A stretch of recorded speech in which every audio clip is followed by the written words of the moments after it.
The situation involving Yongye and Yakuza 8 is interesting because I do think this is going to be the beginning of the end of the franchise. Now, Yakuza has been on the on the downswing since Zero, right? Every game since then has had some crippling problem that's held it back or been controversial or had some major design flaw. The Kiwami games were like ridiculous. 6 was a disappointment. 7 was a complete overhaul. The games have been going downhill in quality since Yakuza 5, right?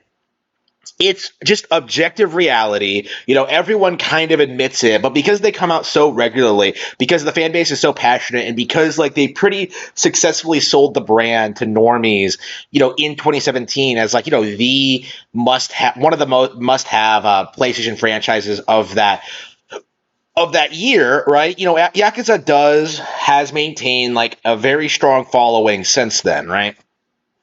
Nobody wants to admit these games are getting worse.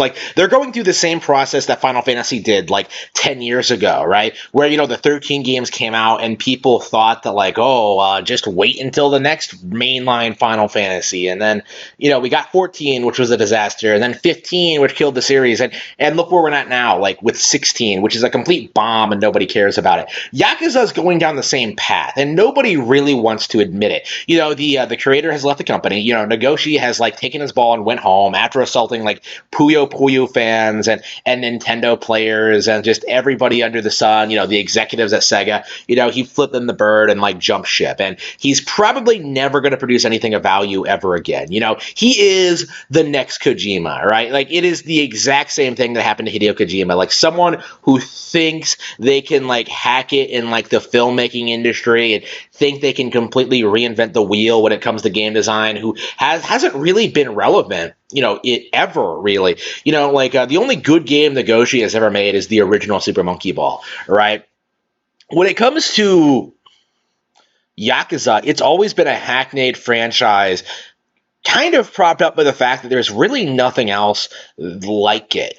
That's the only real reason these games, I think, have continued so long, is that they do manage to be unique. They do manage to have their own unique, distinct flavor and style and stuff like that. People do love the voice acting and the characters and the mini games and stuff like that. But there's no denying these games are deeply, deeply flawed. So flawed, in fact, that I actually dropped the series after Yakuza 5, right? Actually after 0, because I realized that it was just the same thing over and over and over and over and over and again, right? And Yakuza 8, I think, even before going into this, or Like a Dragon 2, I'm so confused about this. I think in the West, they're going to release it as Like a Dragon 2, but, I'm seeing people, refer to it as Yakuza 8. So, first of all, confusing branding, right? I have no idea what this game is. Is it another spin-off? Is it mainline? Is it something I should bother with? Again, that in and of itself is, confusing.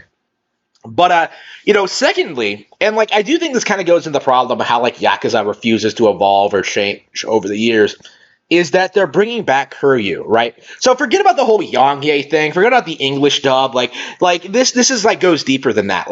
Why exactly are they bringing back Kiryu after making such a big deal of retiring the character in Yakuza 6? They were very explicit when it came to Yakuza 6 from a story design standpoint, is that this is going to be the character is older now, he can't keep doing this forever, so we're just going to make Yakuza 6, give this character a proper send-off, and it's over. And, Yakuza 6 was a complete flop, right? Nobody liked it. It was a complete bomb. Kiryu just leaves, he's dead or whatever. And, they make Yakuza 7, and Kiryu dying doesn't even stick for, a single game, right? He comes back, even with the new protagonist, even with, even with the new angle, the new direction, the new gameplay style, the series cannot escape the legacy of Kazuma Kiryu, right? And as a result of that, by Yakuza 8, here we are with the character in the protagonist again. So much so that I haven't heard anyone talk about Ichiban at all, going into Yakuza 8, because Kuryu is such a beloved character. Like, I've seen like a couple of fanboys, like Nitro Rad, try to say that like Kuryu is like, a stale, boring derivative character and that Ichiban is way better. That's not really true. They do not understand the appeal of Kuryu as a protagonist. And I know a lot of people like that who have played these games who think he's stale and boring, but like I would legit put like Kuryu as like one of my favorite video game protagonists ever.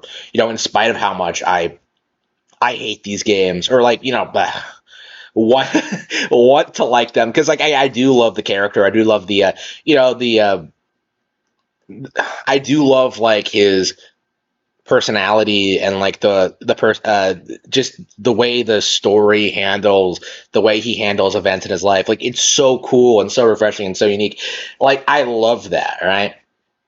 The thing is, it's so good that like the series is 100% having problems getting away with it, like getting away from it. Like, the series has set things up in this way where they try to make this guy come off like a real person, where like they can't realistically get away with this character aging, right? Like, they can't really get away with this with this notion that like, why exactly are the same things happening over and over and over again? Why is nothing changing? Why is there no real evolution? Why is there no real like dynamic between like different power struggles and different parts of different parts of Tokyo or whatever? Who are the other gangs? Like, it's always like the same thing, like the Omi Alliance are fucking with the Tojo clan, like every single time. Like, it's just, there's no innovation.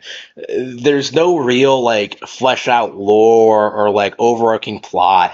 It's just the same thing over and over again. Like, ooh, some guy is messing with the Tojo clan, so Kuryu has to go punch him in the face a lot, and that'll somehow fix the problem because everyone else is so unbelievably incompetent. It's just it's just impossible to stay invested, right? And I do think that's like the fundamental problem with these games, is that like, if you don't actually, it's comic book logic, right? Where like, fighting the Joker or whatever is entertaining like the first couple of times you see it, but like when you see it happen over and over again each week in each different scenarios with like things getting more and more extreme, like you really start to question like the existence of Batman and the existent like the practicality of what he does. If like, because he never actually stops the Joker, right? Like, every single time he just does the same thing over and over again. Like, no matter how many people get hurt or killed or property gets destroyed or businesses ruined or like